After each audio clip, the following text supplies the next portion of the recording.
like it's time to begin, but there's nobody in here.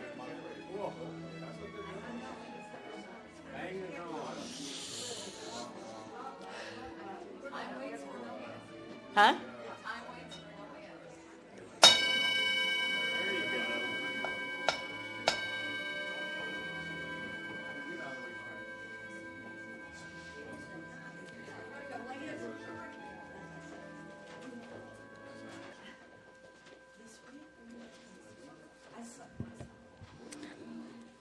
Good morning.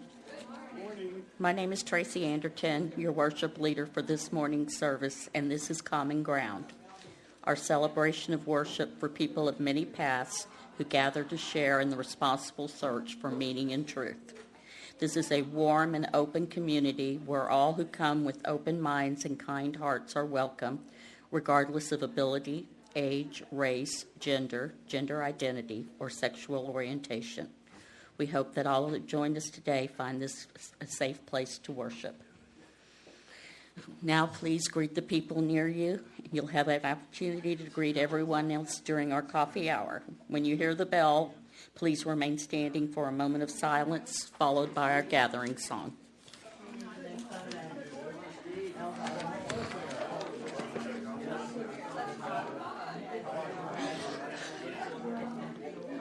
Good morning. Cindy, nice to meet you. Happy to be here.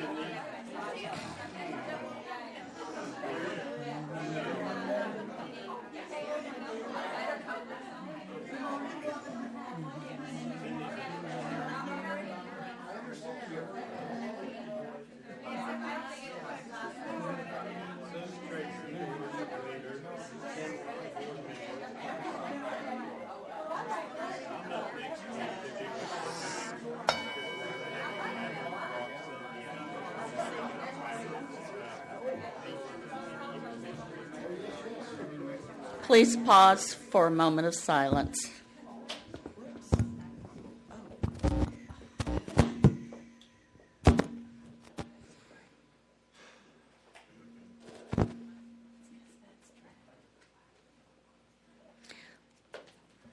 Let's join the Come As You Are choir for our gathering song, Here We Have Gathered.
This is the fire of our faith.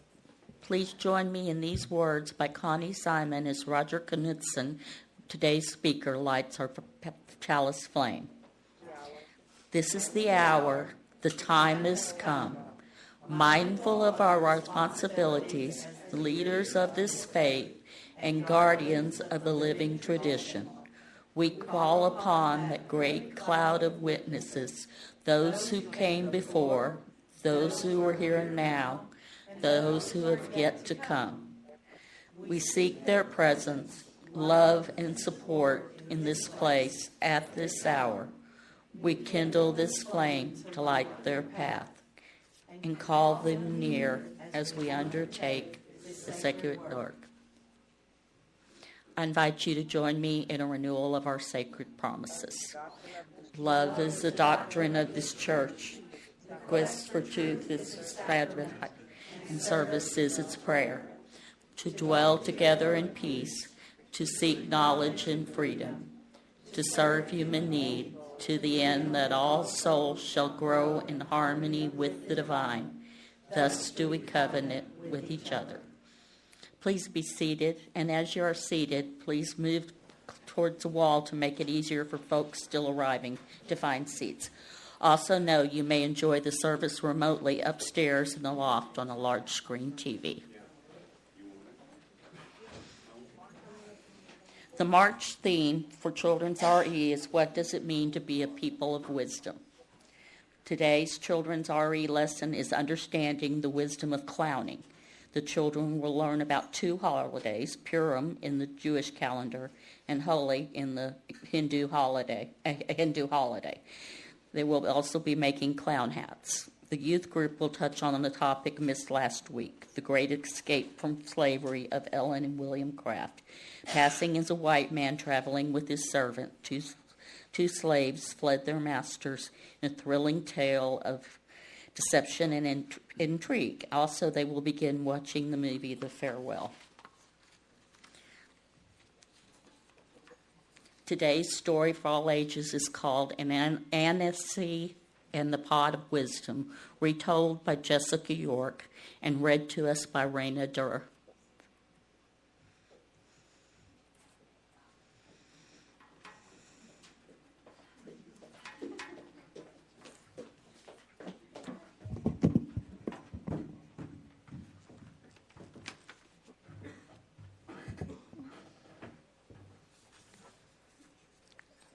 Anansi, the spider, loves to spin a tale. He can regale you for hours with stories full of wonder, stories full of fun, and stories full of facts too. Because he is so noisy, Anansi knows almost everything about almost everyone. Almost. But Anansi wants to know everything. So one day he goes to the house of the Son of God, or the Sun God. Oh, mighty Sun God, you see everything and everyone. Won't you share your great wisdom with me? I'll use it wisely to spin tales of wonder and fun for everyone. The Sun God says, Anansi, I will put all the wisdom in the world here in this clay pot. You must share this wisdom with everyone. And Anansi promised to do so. Anansi takes the pot home. He looks deep into the clay pot, and sure enough, he sees sights that he's never seen before. He hears sounds that he didn't know existed. This is too good to give away. I will keep all this great wisdom for myself, thinks Anansi. I must hide it, he says. He looks for a good hiding place. Anansi decides to climb to the top of the tallest tree. There, he will tie up the clay pot.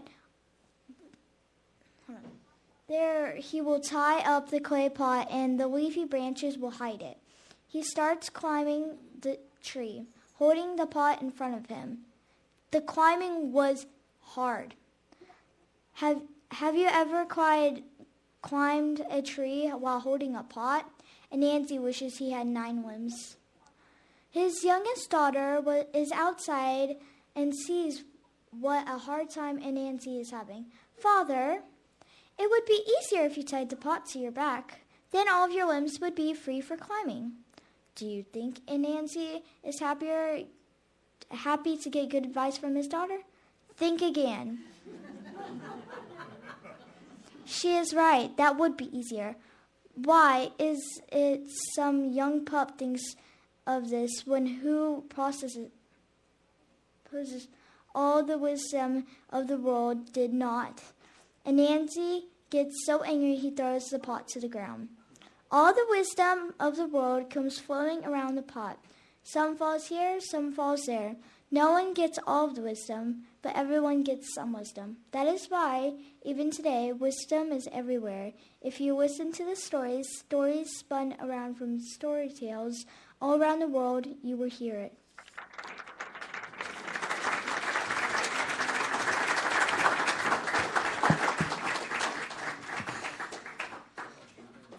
At this time, children are invited to take part in religious education.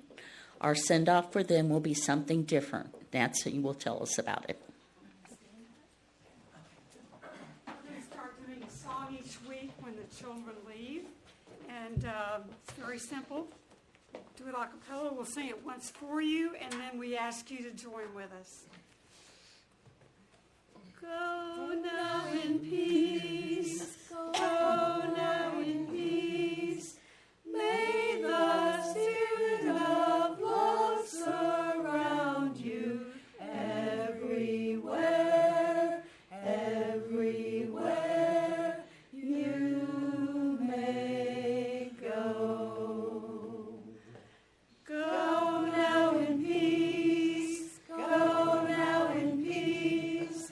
May the Spirit of love surround you everywhere, everywhere you may go.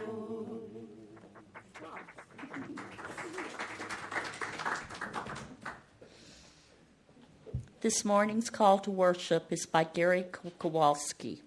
We gather here to worship, to seek the truth, to grow in love, to join in service, to celebrate life's beauty and find healing for its pain, to honor our kinship with each other and with the earth, to create a more compassionate world, beginning with ourselves, to wonder at the mystery that gave us birth, to find courage for the journey's end, and to listen for the wisdom that guides us in the quietness of the moment. Now, once again, please stand in body or spirit and join the Come As You Are choir in our worship song, I Am Holy. No, I Am Willing, by Holly Near.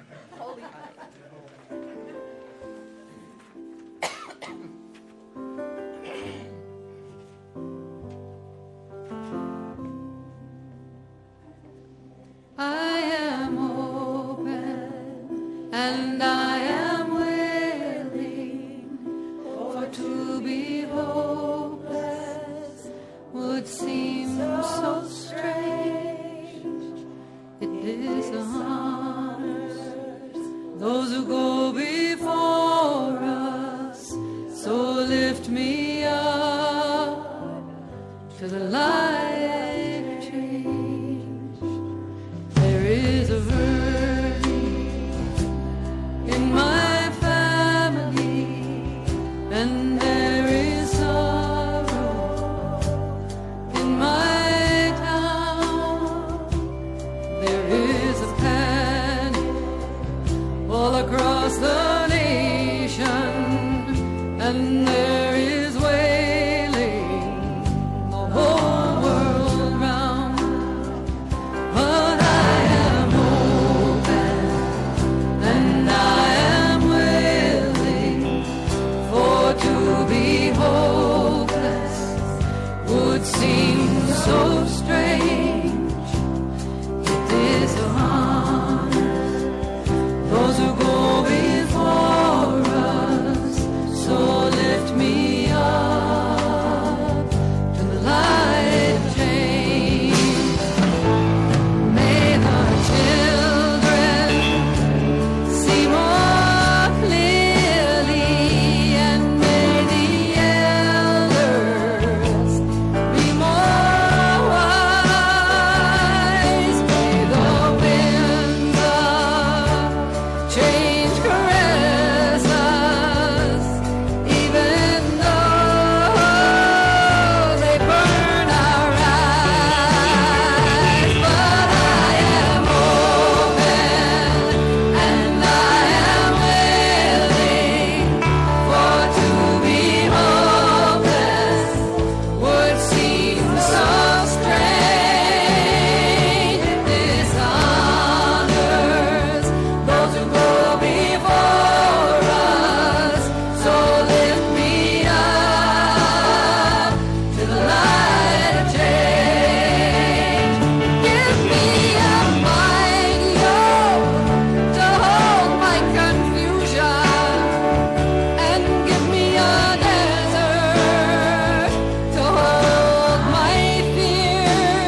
it dishonors those who go before us.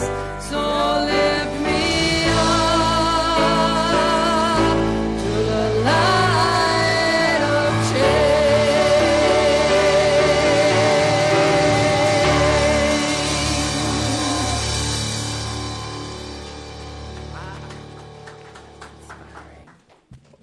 Please be seated.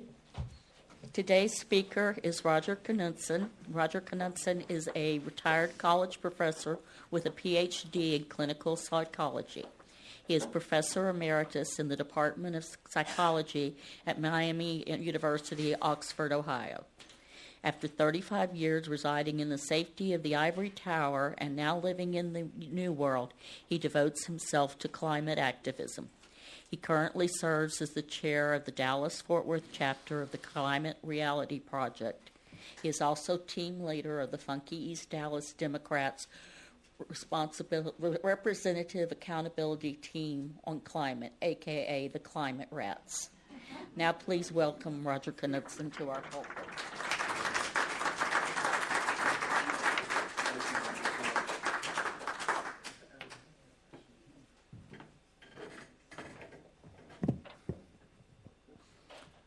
How's this? Yes, that's good. Thank you so much for having me. And thanks especially to Becky McBurney, who extended the original invitation. She heard me speak once before. If you don't like it.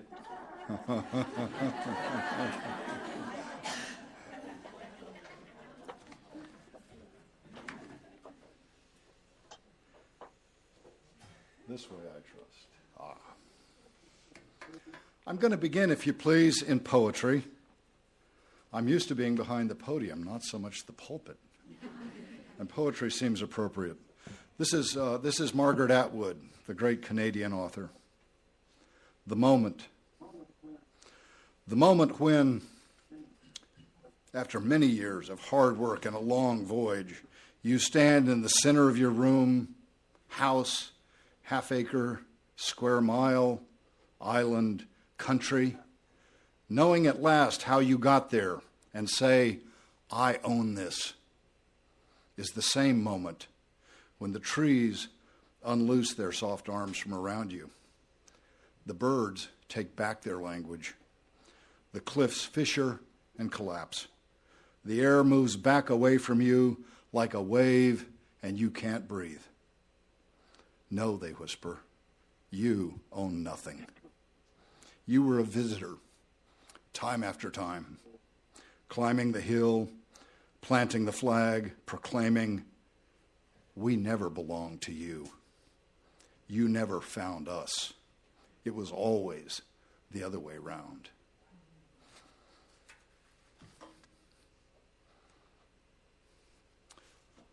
I'm going to do a technological dance using my phone because my talking points aren't here, and I thought they would be. But they're on my phone, so I'll do my best to stay within the time limit. I'm going to talk with you about 2020 and tipping points, both climatic and political. I think it's a momentous year. The presentation has 4 parts. They're all mercifully brief. I'll move through them quickly. Part 1 is about becoming a climate activist. And there's a distinction here.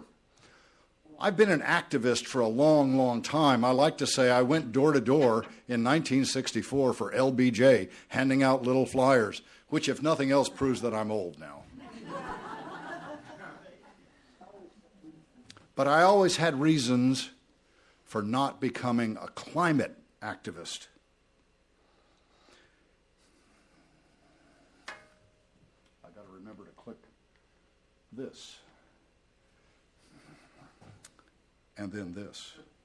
So, as was said in the introduction, by profession, I'm a clinical psychologist, and I was at Miami for 35 years. It's one of those beautiful little Midwestern college towns just north of Cincinnati, Ohio. Miami is often on lists of the most beautiful college campuses in the country, and I was very happy in my life up there in the ivory tower. This is me, bearded, bespectacled. If you could see under that academic regalia, about 50 pounds heavier than I am standing here today. Maybe I was a little too comfortable up there in the ivory tower. I had a very rich life. I had my PhD students to mentor, my own research to write. When I was done with academia, I had the patients in my practice. I had children to raise. I could always say I'm too busy to work on climate. And when that excuse got thin, then I would rely on the academics' excuse. It's outside my area of expertise. Somebody else is working on solving it. Maybe it's the geologists, maybe it's the biologists, the atmospheric science guys over in physics. They're taking care of it. I'm going to pass. All that time, I was right over here. We have categories for the excuses that people give for not getting involved. And I lived here for 40 years. I was informed, but I was idle. I became a real expert on excuses for not being a climate activist. If that's where you are, and many of you are, you're informed, but you're idle. I'm speaking to you in particular today. My theme is tipping points. What's yours?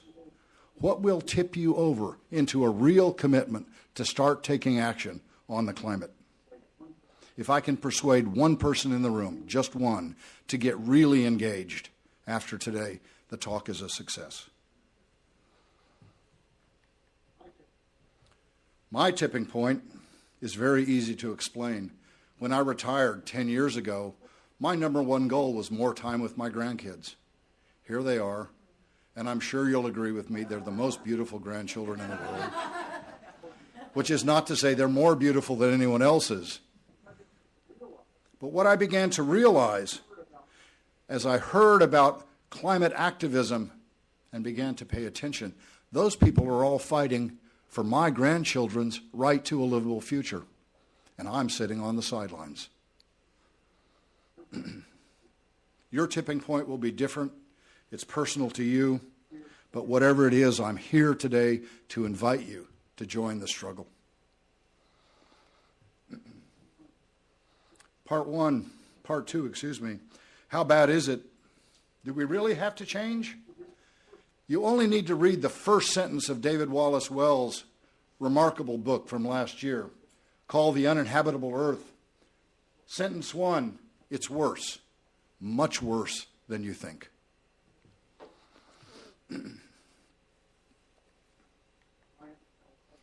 Science tells us the crisis is real. It's caused by us, by human activity, and the primary cause is the burning of fossil fuels. But of course, we live now in a post-truth world where the crisis gets called a hoax, where people talk about alternative facts.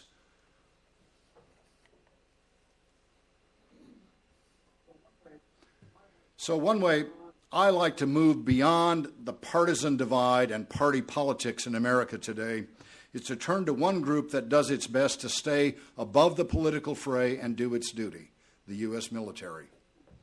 In 2014, the Department of Defense said that global warming is a threat multiplier and a direct threat to national security.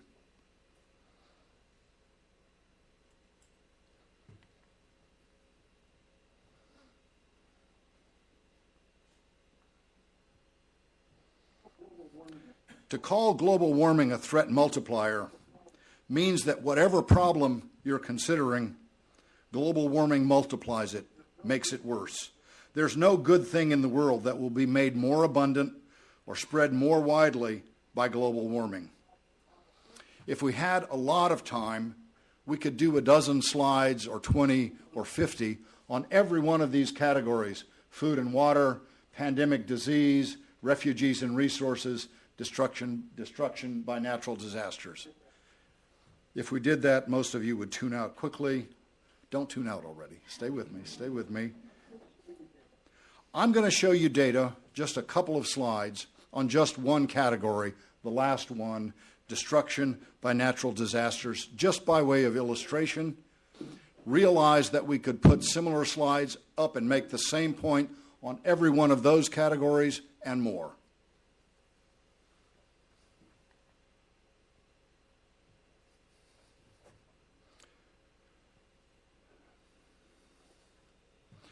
This slide shows natural, worldwide extreme weather catastrophes just from 1980 to 2018. And what the slide shows is that in that short period of time, the frequency of those catastrophes has quadrupled. Quadrupled. But it's not just their frequency, it's also their severity. The storms have stronger winds. The floods are bigger because warm air carries more water. The fires' seasons are longer and the fires are burning hotter. The droughts last longer and longer and longer. Meteorologists have to come up with new terms like cyclonic rain bombs to talk about it. The destruction is greater and more people are killed. If we talk about the United States, in the 1980s, this country had 28 of these catastrophes with a price tag of $1 billion each or more. 28. During the decade, in the decade we just finished, the 2010s, we had 115 of those billion-dollar disasters. Several of them right here in Dallas. And the next slide really brings this home to Texas. This is the same period, 1980 to 2018. This is U.S. government data. These are the billion-dollar storms. Texas has by far the most. In fact, over that period, more than 40% of all of those occurred here in the state of Texas.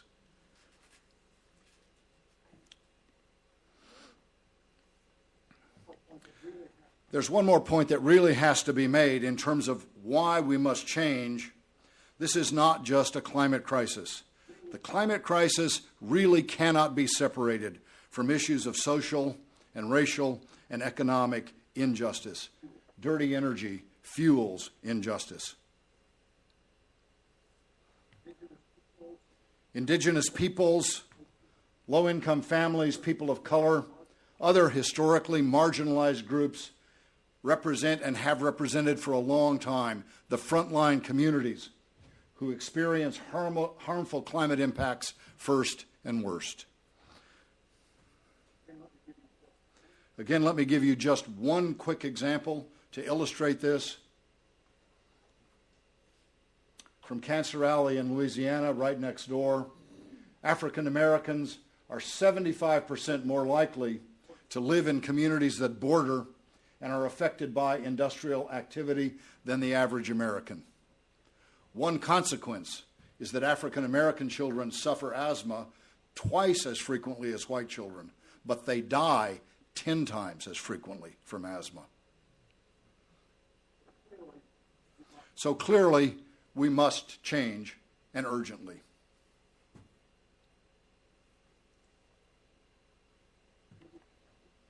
So do we have solutions? Can we change in time and on the scale of the problem? Now, here immediately I have to express a worry, because what has happened in the discourse around solving the climate crisis at this point, for a long time, even in the green groups, even in presentations like this one, is that there's an immediate pivot to talking about what you can do in your personal, individual life by yourself to change what's called your carbon footprint.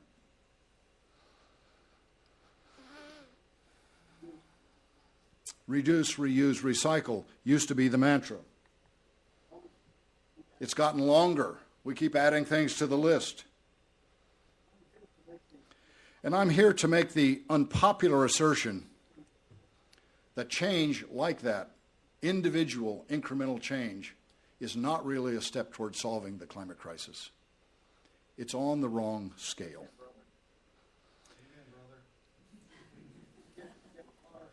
I get a lot of angry pushback on this. People say to me, you're telling me that what I'm doing doesn't make a difference. So let me bring an idea from one of those great minds of the last century, Gregory Bateson, who taught us that not every difference makes a difference. Lifestyle change does make a difference, but it's not a difference that makes a difference, because lifestyle changes are just not on the scale of the problem. You can't fight a forest fire with your personal garden hose.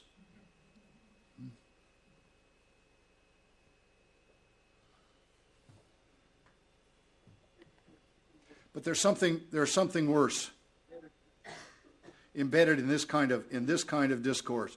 When we focus on lifestyle changes and consumers, we're shifting responsibility to you as individuals and away from the big corporations that have the primary responsibility for the crisis. It propagates a fairy tale that we're somehow bearing the responsibility to clean up the mess that they're making, and that we have the capacity to do so. And by doing that, by making this shift, these very groups, and they spend a lot of money on it, delay the necessary systemic level changes, because that would make a difference, and that would upset their profit margins. In the social sciences, where I made my living for a long, long time, we call this kind of shifting of responsibility blaming the victim.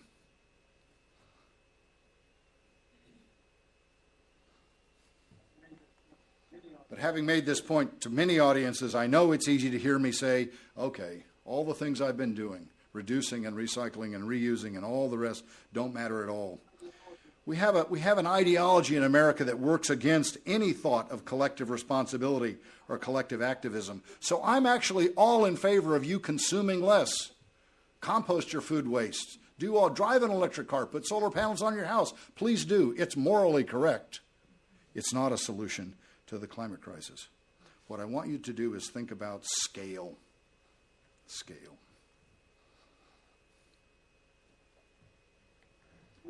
So let's talk about solutions big enough to actually solve the problem. And here we can turn to an incredibly valuable resource, the research that's reported in this book, Drawdown. It says on the cover, it's the most comprehensive plan ever proposed to reverse global warming. But then the editor, Paul Hawkins, smiles and says, we get to say this because it's the only comprehensive plan that's ever existed.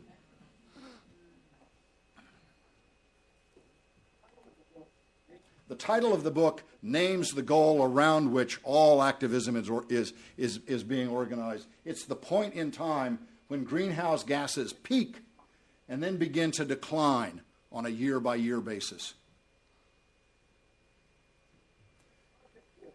And what the project did was take 80 of the already existing solutions, things that are out there, not fantasies, but already existing solutions.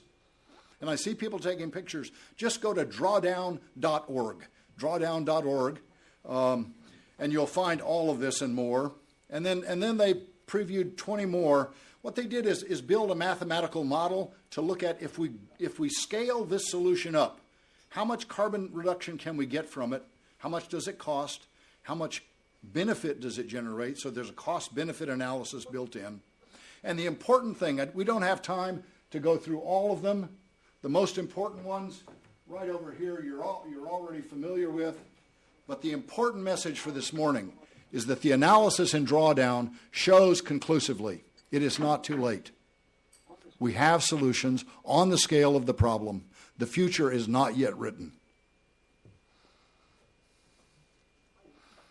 And exciting, Drawdown just yesterday, so breaking news, Drawdown just issued the first update to the book. It's online, drawdown.org. It looks, I haven't read a word, it looks very exciting. So let me come finally to the real theme of the talk, tipping points. We must change. We have solutions. Will we change? This, especially in the United States, is unavoidably a matter of political will. This is a political issue. I mean to say it is also a moral issue. Many authors in the past year have begun to write about us being in a kind of desperate race between two tipping points. The first is climatic, and the second is political, or if you will, moral. This is one example.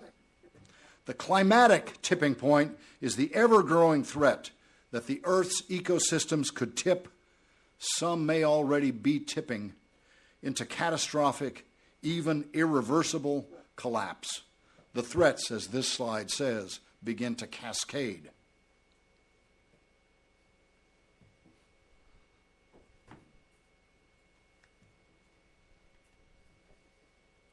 But the second tipping point is political moral.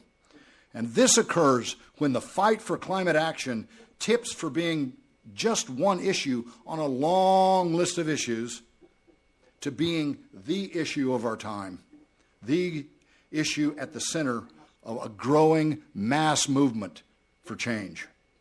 The great British naturalist David Attenborough, last year, speaking to the British Parliament, presented the kind of moral argument that I think we have to build our movement around. He said, polluting the planet may become as reviled as slavery. And I want you to take that in for a second. It should be as reviled as slavery. History tells us that mass social movements always have this kind of moral argument at their core. We oppose slavery on moral grounds.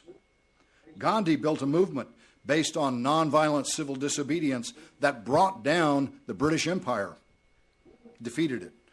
The end of child labor, women's suffrage, civil rights, gay rights, disability rights, the end of apartheid in South Africa, all came from mass movements, all with a moral argument at their core.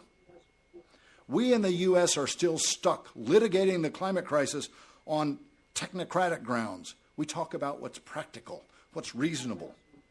But no mass movement has ever been sparked by a cost-benefit analysis. Like other evils before it, carbon pollution must be abolished. No. Technology, right?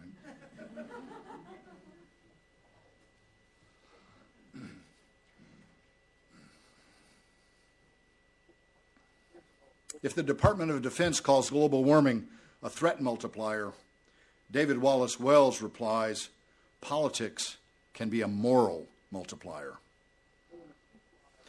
So in a few slides, let me present my challenge to all of you.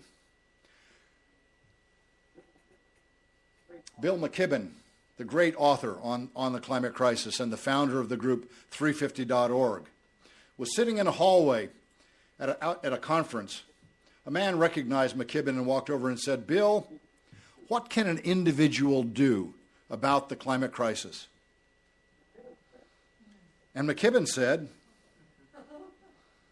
"Stop being an individual." Because individuals acting alone cannot solve the climate crisis. But what individuals can do is form a movement. And movements can change the world.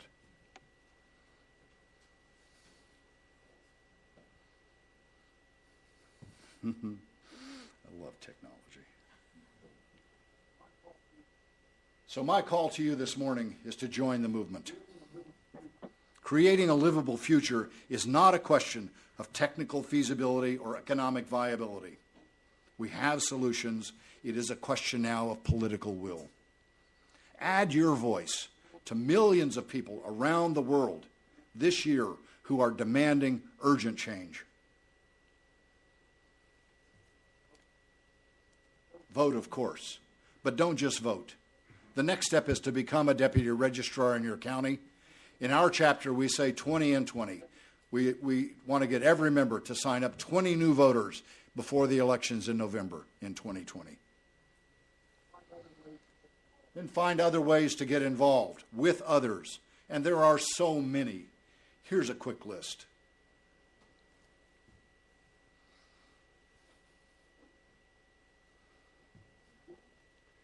And then join an effective organization and define your role within it and begin to take action. I'll shamelessly recommend ours. The Climate Reality Project was founded by former Vice President Al Gore right after his movie in 2006, An Inconvenient Truth, that really sounded the alarm about the climate crisis all around the world. Become a climate leader? Join the chapter in DFW. We're very active and we're growing rapidly. We gave more than 120 presentations like this around the Metroplex just last year. Climate Reality still offers 3-day trainings multiple times a year. Sadly, we've just lost 2 to the coronavirus. Can't put people from 50 different countries in a convention this month or next. But there are 3 more still on the schedule. Vice President Gore is present for those trainings and leads them in person every time for 3 full days, and it's free. All you do is pay your transportation to get there, and the training is free. It's intense. It's incredibly educational. It's frankly exhausting, but you will come back with a tremendous set of tools to take action on the crisis.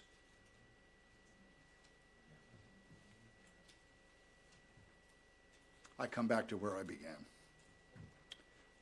It's emotional for me. In this work, it's important to know what you're fighting against, but it's also crucially important to remember what you're fighting for. I'm fighting for a livable future for my grandchildren. They deserve that. So do all of you. I'll close with a poem, again, if you please. This from an American author, I think one of our great authors on our relationship with nature, Mary Oliver, Wild Geese. People are nodding, yes, you know this poem. You do not have to be good. You do not have to walk on your knees for 100 miles. I get emotional about my grandkids, y'all. Through the desert repenting. You only have to let the soft animal of your body love what it loves. Tell me about despair, yours, and I'll tell you mine. Meanwhile, the world goes on. Meanwhile, the sun and the clear pebbles of the rain are moving across the landscapes, over the prairies and the deep trees, the mountains and the rivers. Meanwhile, the wild geese, high in the clean blue air, are heading home again. Whoever you are, no matter how lonely, the world offers itself to your imagination, calls to you like the wild geese, harsh and exciting, over and over, announcing your place in the family of things.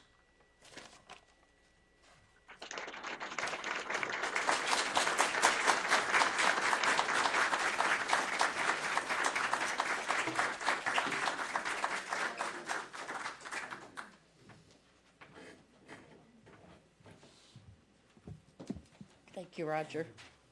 As we have received, so we are asked to give. Please use the offering envelopes provided. Green envelopes are for pledges or gifts to Pathways. Gold envelopes are for donations to our outreach partner.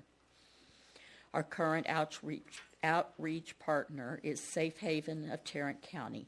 Safe Haven's mission is to end domestic violence through safety, support, prevention, and social change. Through Safe Haven's outreach, education, support services, and prevention programs, they are making progress to end domestic violence in Tarrant County. We will now receive the offering.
gifts, kindly and freely given this morning and electronically or by mail throughout the month to support this congregation and our outreach efforts.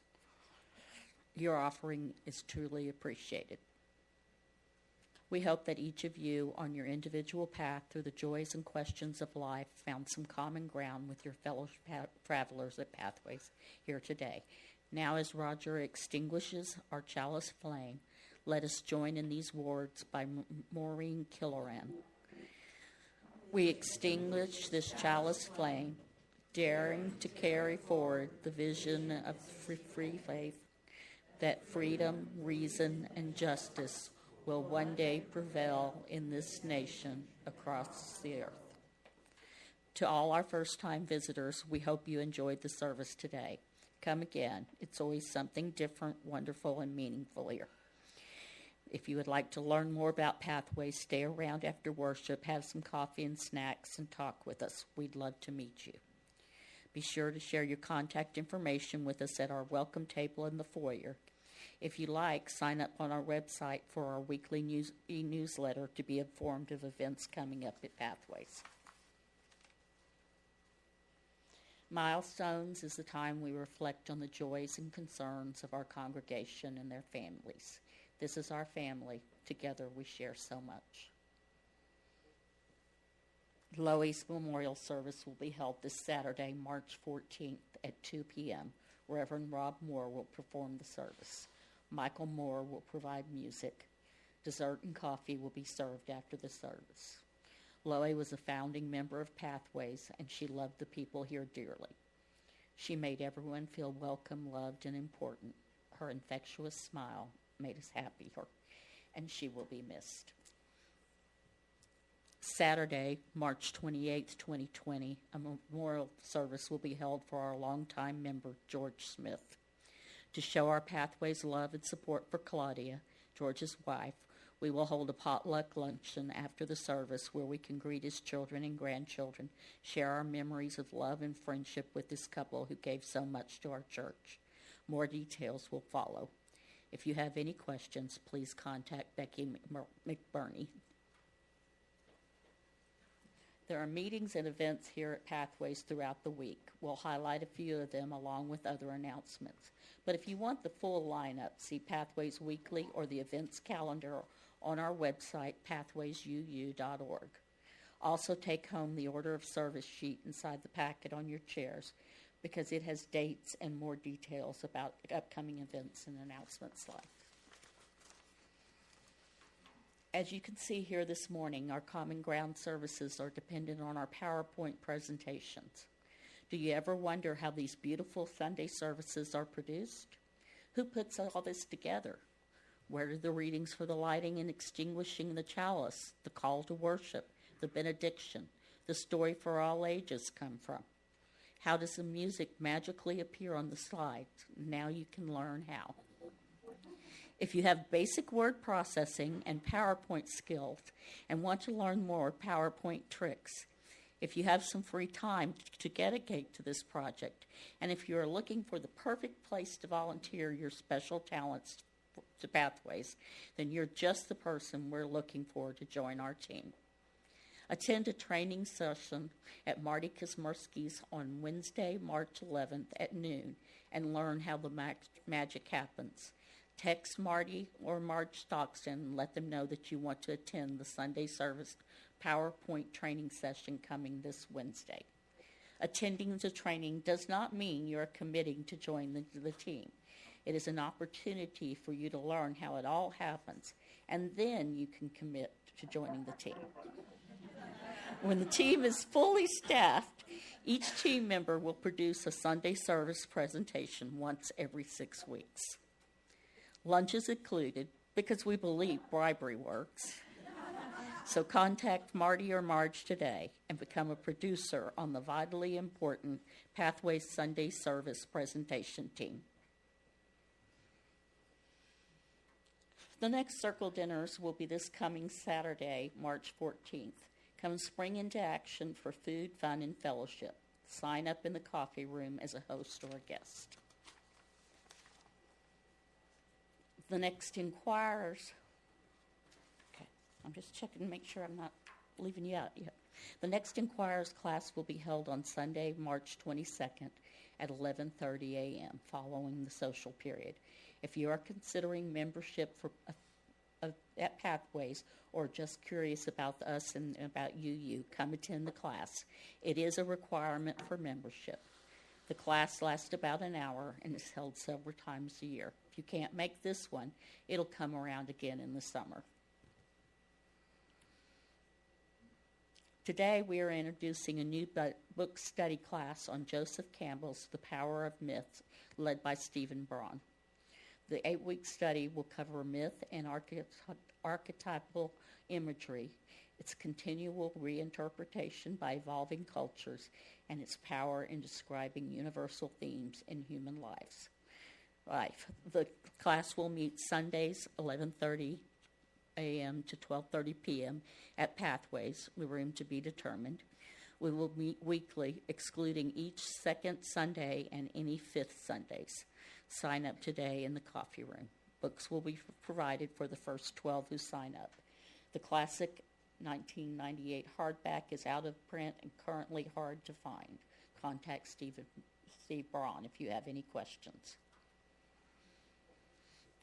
On April 3rd through 5th, Sandy Moore and Reverend Rob Moore will present a contemplative spiritual practices retreat weekend at UBAR-U.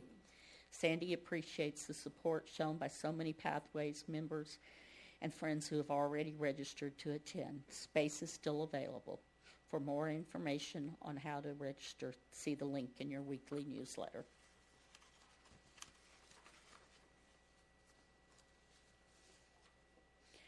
We would like to welcome everyone to a special Easter service here at Pathways. Marissa Broom and her friend Mariah Davila will share an arrangement for the violin and piano that will take us on a special journey, while Luke and Eric share a few words about life's epic.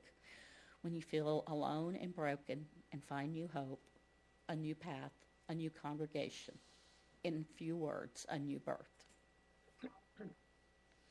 All over the country, young people and adults have already begun organizing for the biggest climate strike yet. From Wednesday, April 22nd to Friday, April 24th, we will join together and use our collective voices to demand climate action. Time is not on our side. This must be the decade of climate action, and it has to begin in this critical election year. From April 22nd to 24th, young people are once again asking adults to back them up as we take our movement to the next level. It's that time of year again, and Luke here has some announcements for us. Thank you.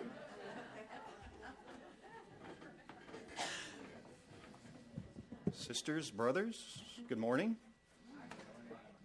I'm supposed to talk about pledge drive, but Roger, thank you. What you talk about is very near and dear to my heart. I have made a career change, took a cut and pay to basically see what I could do to fix this problem that we've created. I'm off script, so. Like you, I'm emotional. I've got 2 children, no grandkids yet. But we have really, I'm going to put this in layman's terms, we've screwed generations beyond us. It's horrible what's going to happen. There's a lot of things I'm grateful for. One is that I'm as old as I am, because I'm going to be dead before the proverbial, how am I going to put this? Before the proverbial feces hits the rotating airfoil. Yes. Keep it clean, keep it clean. Anyhow, when Roger talked about recycling, reuse, reduce, all that, that's great. I was in the back, I said, amen, brother. The scope of the problem is so huge. Activism is a great thing. In the little thing I wrote in the Pathways Green newsletter was, the one thing you can do is vote. That is literally the biggest thing you can do if we can start changing policy. Make no mistake, our government is run by large corporations. Profit, oh man, I'm way off script. But I'll finish. Profit is what drives this country and these big corporations. I call it the Harvard, you can call it the Wharton MBA theory of business. I want to maximize one number on my income statement, and that is that profit number at the bottom. Everything else is incidental. The environment is incidental. People's health is incidental. We got to maximize profit so we can drive up our stock. It's bullshit. Sorry. All right. I also got to make a comment. So I was in chemical engineering school for 6 years. Don't laugh at that. One of the things I learned 38 years ago was about climate change and the greenhouse effect. They also taught me in school the solution to pollution is dilution, meaning that if you got a toxic chemical, you just dilute it and you dump it in the river anyway. And the only other good thing I got there was some good baking recipes, mostly brownies. All right, so let's get back. Let's get back on script. All right. So this month's theme is wisdom, and as a society, as a species, we are the least wise of anybody. We know this is coming. We know we got a lot of issues, but we seem to want to just ignore this stuff for whatever reason. We're killing our planet. We're killing ourselves. And it's crazy. It really is. You'd think we'd be wiser by this time, but we're really not. And it's time that we all wake up. And now I'm preaching to the choir. So I'm here to kick off the pledge drive on script. Next week, we're going to kick this thing off. I just want to kind of give you an overview of what we're trying to do. I've asked Kimla basically to run with the pledge drive because I'm really changing accounting systems and a couple other things that are really sucking up a lot of time. Plus, my travel schedule has just really taken off. Tomorrow, I'm headed to California. Corona, California, to be exact. Seriously, that's the name of the town. Anyhow, we'll see how that goes. Yeah, it is, seriously. Robertson's Concrete to install, and we got 2 plants we just installed there last week. I'm going to go help them start those things up. Anyhow, what we're going to ask for this year is not just a financial commitment, but to volunteer. I was in here yesterday with an accountant trying to make this transition on accounting systems. Leila Beth was here. Richard was here. But yeah, we could use more people on just all levels volunteering. Obviously on the presentations, everything. Kimala picked this kind of Rosie the Riveter icon, which I think is very appropriate. And the reason it's appropriate is because back in World War II, everybody had to pitch in to meet a common goal. And what I thought was really interesting, I started doing a little research on Rosie the Riveter. She went by the nickname Roz. Her name was Rosalind P. Walter. Does that sound familiar to anybody? If you watch PBS, she was came from a very affluent family, went into the plants, welding and riveting aircraft. She didn't have to, but she did. What's that? Yeah. Anyhow, what's really unfortunate is she just passed away this Wednesday at age 95. I didn't know if any of you knew that. But I'd heard that name before and then made the connection to PBS. She was a big sponsor of that. So. Wait, what did you say her name was? Rosalind P. Walter. Okay, so it actually turned out, Yes. just since we're doing this, that that's not true. I was doing research All right. too, that it was attributed to her and she claimed it, but it was actually a woman named Naomi Parker Fraley, who's also passed away in her 90s. All right. But I stand corrected. well, I just wanted to share that, and all her life it was her, but it had been attributed to someone else until this other journalist, Sarah Pruitt, started researching it to find out the true story. And or this historian James Kimball. Yes, she worked in a factory. She was just the same. They looked very similar, but it was actually just the one other thing. It actually wasn't a big deal in World War II. Like a lot of people, I thought, oh, Rosie the Riveter was everywhere. Not true. Westinghouse did a whole bunch of different posters, only a few with women, and that Rosie the Riveter poster was up for 2 weeks. But it was rediscovered. Really, I guess. You think in the 60s? It was rediscovered, looking through memorabilia, and the feminist movement really adopted the idea of a strong woman. But in World War II, yes. Oh, and it's Rosie River Day on March 21st, Mary? I think it's March 21st.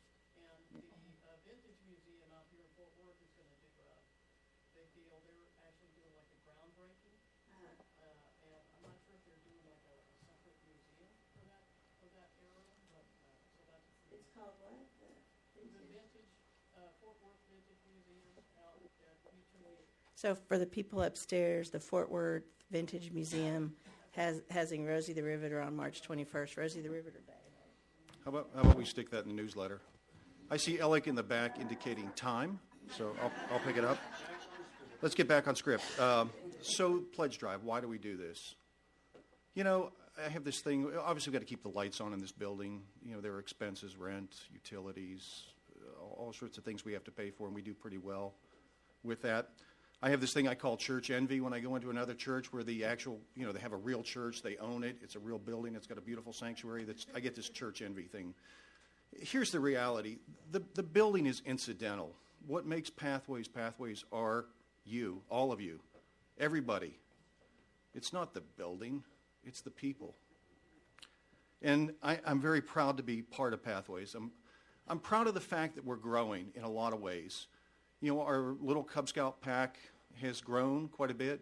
Next year we'll have 2 scouting troops here as the Cub Scouts graduate out. I think that's significant. Our membership's grown. We've done well in terms of budgeting. Financially, we've done well. I've been very impressed, pleased, shocked by how generous people are in this congregation, especially when there's a need to be met. And I want to thank everybody for that. We kind of buck the trend. Religious institutions in this country pretty much on the decline, and there's a whole bunch of reasons for that. I'm not going to go into that. I'm just grateful to be here, and I try to live my life. One of the things I've learned at Pathways is, and I've refined this over time, is to live my life with a sense of gratitude. And I'm grateful for being part of this church, basically. That's the start. I have a spiritual practice I do every morning where I get up. My first thing I do is I'm thankful for a lot of things in my life. I already mentioned I'm grateful for being as old as I am. I feel bad for my kids, but I'm grateful that I'm going to miss a lot of this coming disaster that we see rolling down the road. I've learned a lot while I've been here. One of the other things I think is really cool about being at Pathways is I've studied Buddhism, Taoism, Judaism, Islam, Christianity, Mormonism, Scientology. Where else in a church can I stand up and say that? There's a lot of commonality. Well, I won't say so much about Scientology, but anyhow. People in here have taught me to eat better, believe it or not. We've got vegans, vegetarians in here that I've picked up a lot. I eat very little meat. One of my favorite stories is I got a gas grill, a charcoal grill, and a smoker sitting on my back porch. I haven't used it in a year and a half. So I should probably donate that stuff. I'm very mindful, not just in the eating, but what I say, what I do every day. Try to be more mindful of the emails I send out. I figured everybody would get a kick out of that. All right, my overall health is better, and I want to thank you for making my life better and improving me as an individual and a person, and I think that's what Pathways is all about. So on the pledge drive, wrapping up, give what you can. It's all appreciated. We also need help from a labor volunteer standpoint. So that's all I have to say. Thank you. You're making a face. It starts next week. Starts next week. It starts today, so you don't have to worry about it today. Yeah, I just want to give you the warm-up. He's just warning you, yeah. Thank you.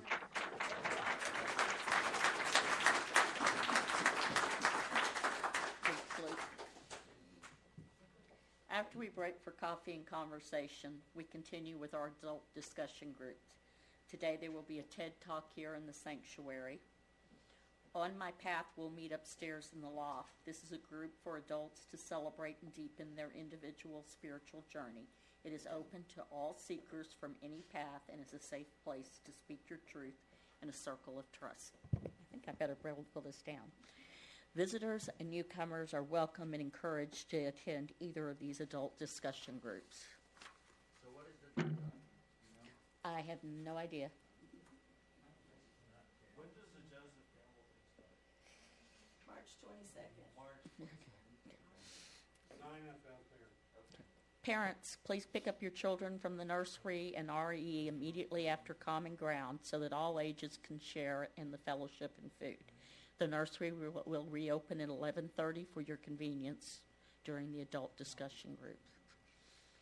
And now please stand as you are willing and able and come and join the Come As You Are choir in our closing song, For the Earth Forever Turning.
benediction today is by Marjorie Newland Leeming.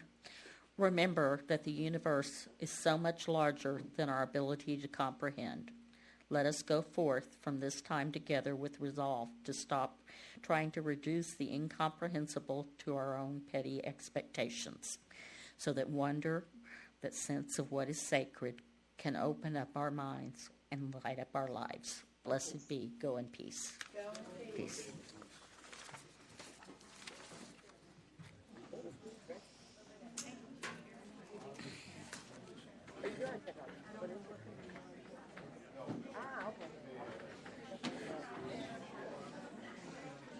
Hey, I have her 39 tip.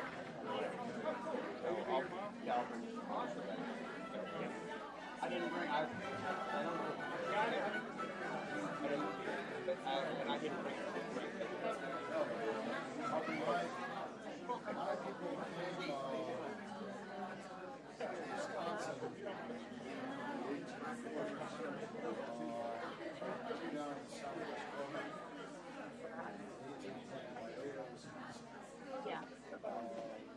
My great-grandfather, who was one of the first admirals in the U.S.,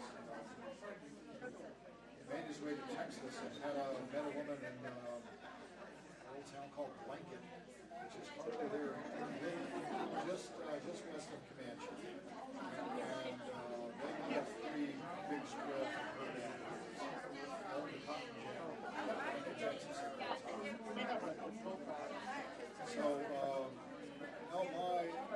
grandfather said went on Mexico territory. How you doing? Okay. Drive in and say yes to new roads. New roads, go where you want, I'd like to Truman. point out today. Go where you want and have fun getting there. Real quick, I think if I was to install that ice pack, Hey! Say yes to Prius. Well, in this part of the world, not in Wisconsin or Minnesota. We're in Dakota, so we're on everything. Sorry? Great, great. Thank you so much. not today. Okay. I've got a board Because I was meeting. the one that chose, so maybe Supposed to be maybe was the one helping me.